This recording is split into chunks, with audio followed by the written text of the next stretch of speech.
বিসমিল্লাহির রহমানির রহিম। সেনজেনের স্বপ্ন মোটামুটি আমি ধরতে পারি বাংলাদেশের সবারই থাকে।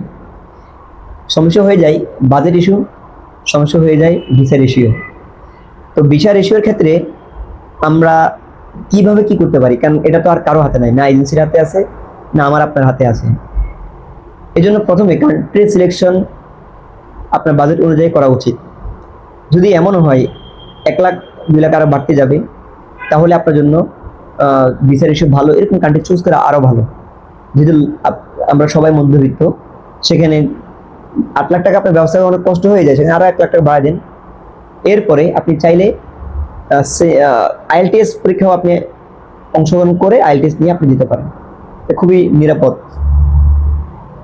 সেনজেনের ভিতরে টিউশন ফির রেঞ্জ বড় অদ্ভুত, যেখানে 10,000 12,000 ইউরো যেভাবে থাকে, সেখানে 500 ইউরোর ইউনিভার্সিটি আছে এবং 10,000 ইউরোর ইউনিভার্সিটি আছে এবং সেগুলো বিচার হিসেবে ভালো সবচেয়ে, ব্যাপারটা তা না।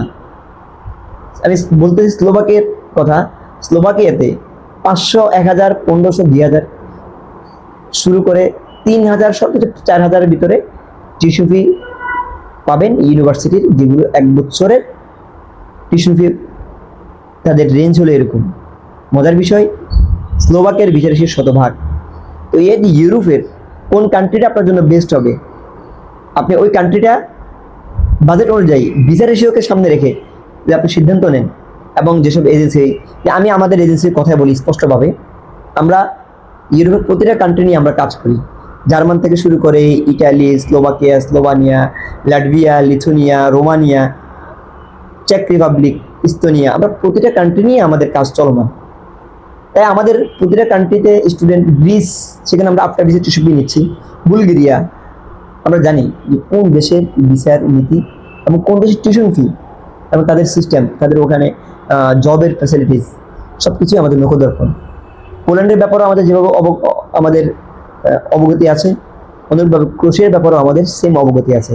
বেলজিয়াম থেকে শুরু করে নেদারল্যান্ড, সব জায়গায় আপনারা যারা যারা যে সেনজেন কান্ট্রি নিয়ে খুবই ইন্টারেস্টেড, আপনার সেনজেন লাগবেই, আমি আপনাকে গাইডলাইন করতে পারি, আপনাকে বলতে পারি কোন দেশের কী।